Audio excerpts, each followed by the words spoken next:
Hi guys, and welcome back to Geekerella. This is going to be chapter 3 that we're reading. So in the last one,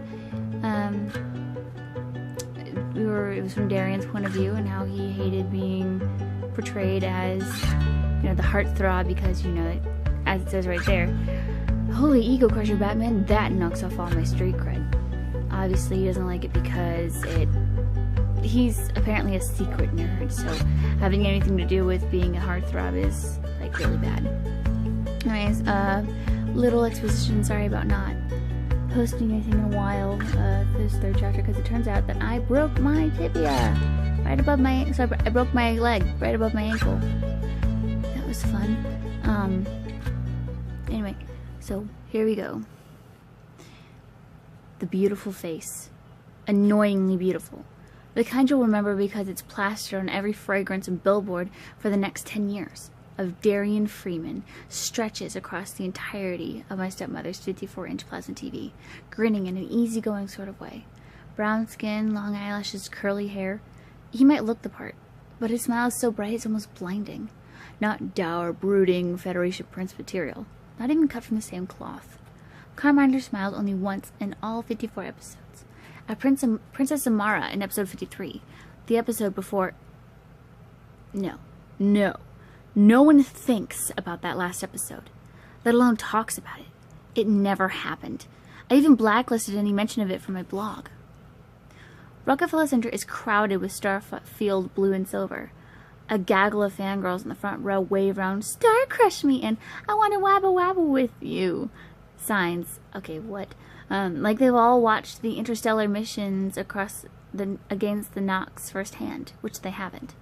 Even I haven't. Okay, first of all, what is this? This, right here, if my phone will zoom. Right there, that thing. What in the heck is that? What does that mean? If you know, please let me know in the comments, because I have no clue at all. Anyway, so even I haven't. Dad, though, he was there from the beginning. The original fanboy. He even started a convention for it. Excelsicon. Whoa, pause. Excelsicon. So, that's like a big part of the story. If you remember from the dust jacket, back of the book kind of a deal. Excelsicon is supposed to be like where she goes and she meets Darien. So, there we go. Plot point. Yay. Right in the... What chapter is this? This is the third chapter, I think, yeah? Yeah, okay, good. It is. Hehe. I'm sorry, it's been a while. We went every year. I remember meeting the aging cast, getting my star gun signed, hiding it in my book bag during school, waking up every morning to Dad's alarm clock playing the theme song, eating Wabba Wabba flakes for breakfast, which were totally Frosted Flakes, but 6-year-old me didn't know the difference. Stargazing in the summers and pretending to defeat the Nox in our backyard, saving the galaxy from being sucked into the Black Nebula. Living with Dad was like living in a universe where the Federation Prince Carminder existed. And then, in the blink of an eye, that universe vanished. My finger hovers over the power button on the remote. But I can't seem to look away. How will C-Safe Code fans clash with us Stargunners? It's like seeing two souped-up race cars heading in for a collision at full speed. I have to watch. Leaning back in the comfy-looking chair, Darien Freeman waves, a little shy, a little taken aback, to a sea of fans as the co-hosts welcome him to the show. I'm sure he thinks it's cute.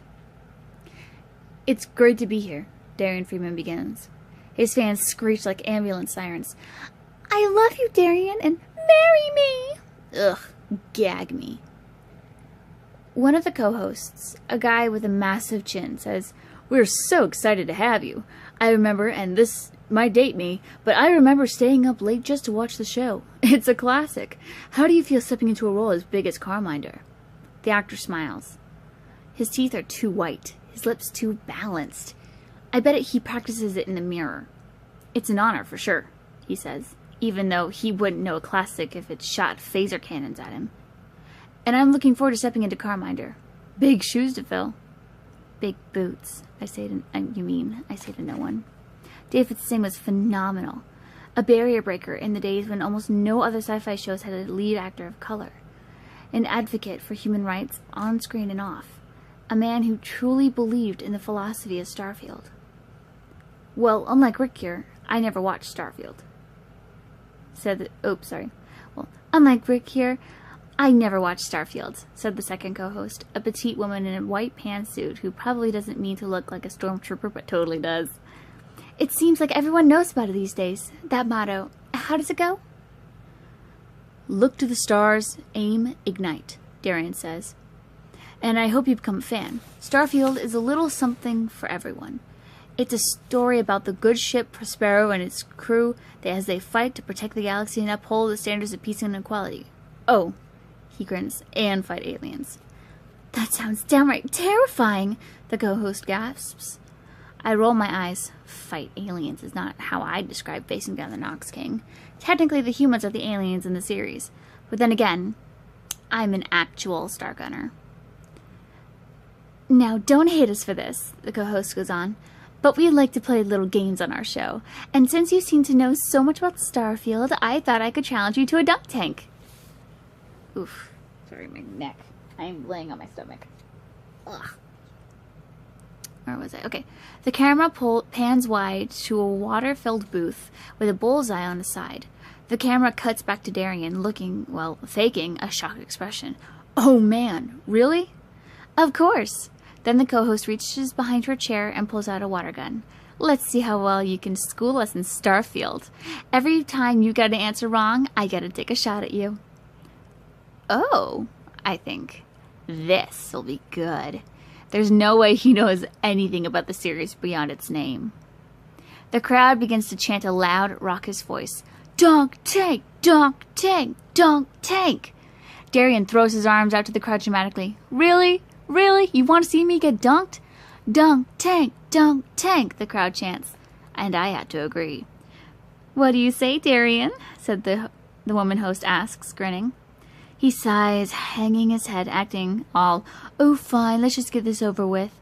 But then he slaps his hands on the side of the armchair and stands, shrugging out of his expensive-looking blazer. All right, you're on. Oh yeah? Let's see what you'll get wrong, Darien Freeman. I fold my arms and settle back in my chair. On screen, Darien climbs up into the dunk tank. Here, let's see if this is more comfortable. Ugh. Securing goggles around his eyes, and gives the thumbs up. The woman cocks her water gun and looks at the card in her hand. Question 1. What's the name of the government that Carminder is part of?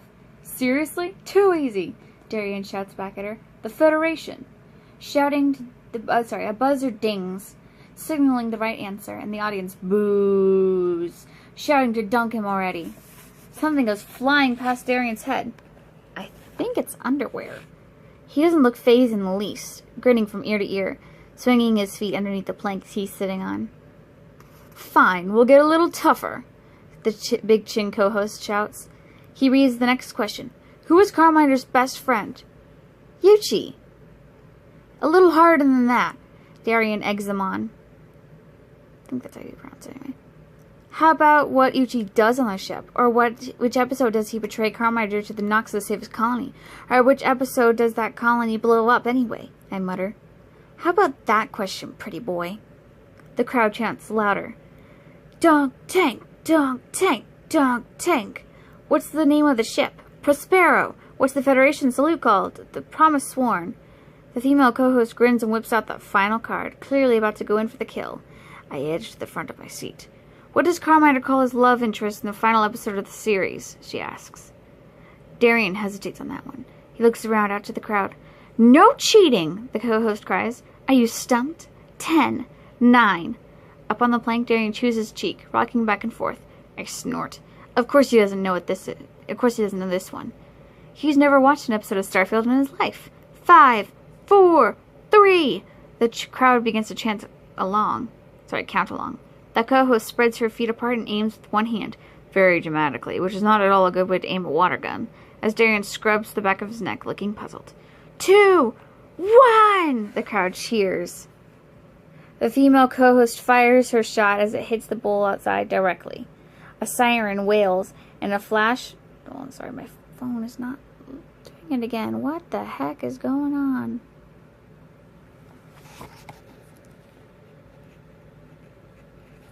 Okay, I don't know what. A siren wails and a flashing light spins above Darien Freeman's perfectly groomed head, and the plank ship slips out from beneath him. He goes tumbling into the water, and the crowd goes wild. They're loving it. Strangely, though, I'm not. It's Ablena, I mutter, even though he's underwater. Even though I'm seeing him through a TV. Even though he definitely can't hear me, and I'm just talking to a plasma screen. Plasma flat screen. Ugh. Still, if he's going to be Carmiter, it's something he should know. Dunk tank or no dunk tank? Ablena is what he calls her. On screen, Darien emerges from the tank soaking wet and flips his wet hair out to the crowd. And they scream, reaching up with their hands. He grins at them. They scowl. At this point, the only way the movie can salvage itself is by announcing the perfect villain. Obviously, it should be the Nox King, because how cool would that be? The Nox are the natural enemies of the Federation, but unfortunately, the early 90s SFX in the original series didn't do it so hot with their giant ears. A reboot could make them better. Why am I stumbling? A reboot could make them look way better. Plus, let's be honest, think of the slash fiction potential. I glance at my phone, just to check the time, but I still got a good 20 minutes before I'm on pumpkin duty. On screen, Darien takes a towel handed to him by a PA and begins to dry off. Then someone yells at him to take his shirt off. He pauses, turning back to the crowd. Really? He asks them. They scream in reply. The screams get louder as he reaches for the bottom of his soaked shirt. I can already see the definition of his chest through the fabric. Everyone can. I groan. Why can't life have a fast-forward button? Unlike the twins, I'm not a Darien Freeman fangirl. I'm definitely not a fan of that teenage wet dream of a show, Seaside Cove. But then Darien Freeman peels off his shirt, and my mouth falls open. His abs and chest beam across Catherine's plasma TV, piercing through my sleepy brain like a ray of hope in this godless universe. He's certainly buffed up for the Federation, Prince, I mutter. I'll give him that. I stare longer than I want to. Longer than I'll ever admit. Darien, clearly loving every minute, spreads his arms and then, after a moment, flourishes a bow towards the audience. The woman co-host begins fanning herself with her water gun. Well, that makes up for you losing. Can I touch them? Outside, a rumble rips through the air so loud that it quakes the pictures on the mantel, and I jump. Crap! I know that sound anywhere. The magic pumpkin was coming. Quickly, I turn back to the TV, clasping the remote like a prayer. Come on, just announce who the villain is, I beg. Please let it be the Nox King. Please, please. So, the hero of the Galactic Federation. Big Chin Guy gives co-host a pitying little lady look as Darien pulls his t-shirt back on. You need a nemesis.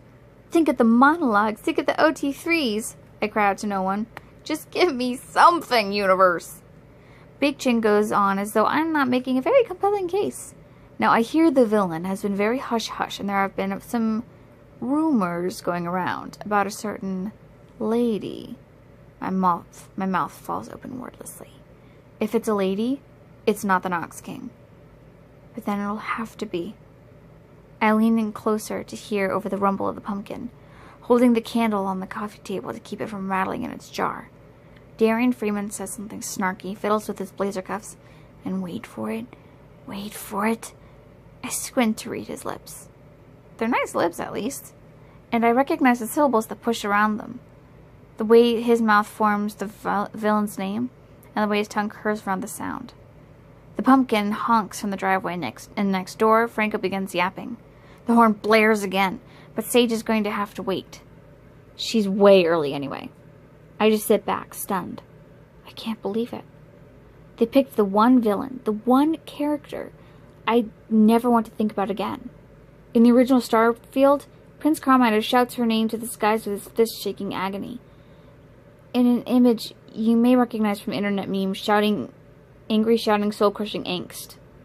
Then again, she's the only villain who makes sense for a movie reboot. The only one who could rip your weak human heart out of your chest and use your spine like floss against the teeth of agony and bitterness. Prince Carminder's one and only love interest.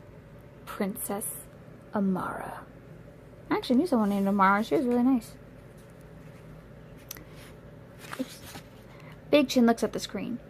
And if you want to be the one of the lucky few who meet the Federation Prince himself, Midlight Entertainment is teaming up with the Excelsicon this year to host a fan competition. Dress up like your favorite Starfield character and you could win a once-in-a-lifetime tickets to Excelsicon's Masquerade Ball, where the winners will be treated to an exclusive meet and greet with our man Darien Freeman, plus tickets to the premiere of Starfield in LA. Okay, pause. That's the Masquerade Ball. Ah! I know it's obvious. It's very obvious, but but still. Ah! And of course, there's her way to LA. Yay. Okay. I shake my head. The only part of that prize I want are the tickets to LA. See? Told you. And maybe the chance to tell Darien Freeman what I think of his stupid, vapid Carminder to his stupid, vapid face. Darien Freeman gives the host a weird look. What? The host just stares at him open-mouthed. There's an awkward pause. Then Darien Freeman looks at the TV again. And at me. An emotion crosses his face that I can't recognize. Something he's trying to hide. And millions of Americans are watching. You know, Darien, Excelsicon. Darien nods distractedly. Right, sorry, of course. The female co-host puts a hand on his knee. Darien, it was so nice to have you on the show, and we can't wait for Starfield, coming to theaters next spring. Suddenly, there's a noise off camera, shouting. Someone climbs onto the stage and takes a running start for the actor. A girl in a homemade I'll see you at the Cove t-shirt and bikini bottoms. Her mouth connects with his with such force that it sends them both tumbling over the sofa. Security swoops in. The camera is cut to a Huggies commercial. I sink even deeper into Catherine's squishy chair. This is Starfield now? All of these Seacoes and Darienites flocking to my Starfield? Where they treasure abs and golden sunsets more than lifelong promise sworns and celebrating your own weirdness? Fine. If the universe thinks they can dish it, then I can dish it right back. I shove myself to my feet and thunder up the stairs, hurtling to my room. I wrench open my laptop just as Sage lays on the Magic Pumpkin's horn in my driveway. I ignore it and pull up my blog. Honestly, Chloe and Cal weren't wrong. When it comes to the internet, you do need to get your reaction up as soon as possible. If I do anything in this life, it's this. Writing about the catastrophe that will become Starfield. Documenting it. After 40 years, this is how Hollywood repays us Stargunners? By giving us Darien Freeman? Fantastic or fan service? I bang out into the title field. Perfect. My fingers shake as they fly across the keyboard. Words just pour out of me. I don't know where they're coming from. Maybe years of pent-up rage of not being appreciated. Of having to watch reruns on a secondhand TV for years just to see the HD face of some idiot heartthrobs wreck my father's favorite character. My favorite character. The horn blares again, and I know the neighbors are wondering what a food truck is doing in the driveway. I'm coming! I shout. With a click, I post the article, sending it out into the netherverse. 30 seconds later, I've pulled my work shirt over my head, slung my satchel over my shoulder, and hopped in the shotgun of the ostentatiously orange monstrosity that is my place of employment. You're late, she says in a voice that matches her chlorine green hair. Dull. Pretty weird. Not interested in talking to me. It was probably once deep green, because she's the type of person who dye her hair the same color as her name. Sage. I've been waiting here forever. Sorry, I say quickly. A creepy laughing pumpkin hangs from the rearview mirror that my coworker adjusts as she backs out. I had to do something. In a million years or a million universes, I would never tell or admit to Sage that I'm a Stargunner. I'm sure she'd just laugh. Wait, isn't the Riverdog Stadium the other way? I add as she turns down one of the Charleston's notorious one-way streets. Change of plans. My voice trails off as I glance at a passing street sign. I think this is one way to the... this is one way the other way. Huh? Okay. Oh, I see. I think this is one way the other way. Sage says nothing, just grips the wheel tighter, a grin curving her hot pink lips. On her otherwise expressionless face, it looks out of place, like a stuffed animal in the middle of a blood puddle. Demonic, almost. Tally-ho! Sage shouts, so loud that I jump, and yanks around on the gear shift. I scramble for my seatbelt. I have my license, but since her mom is the owner, and thus our boss, Sage is the one who gets the driver's seat. The downside is that she's also a lunatic behind the wheel. Hee. I know someone who's batshit crazy behind the wheel. Like a bat out of hell. And everywhere else, too. Honestly, if I could work anywhere else, I would. But since the only thing on my resume is an ill-fated stint at the country club, which I am not going to return to no matter what Catherine says, because remember she was like hinting like, you should go back, you know, blah, blah, blah, and she's like, no. I'm pretty lucky that the pumpkin even wants me at all. There are worse jobs, I guess. I could be getting attacked by fangirls like poor, pretty Darien Freeman. Oh, is that it? Oh, yeah, okay, I guess so. And this is not... Okay, so we just finished it. Poor, pretty Darien Freeman. Okay, then. So, as I said before, I broke my leg. I wasn't lying, I'm actually in a cast.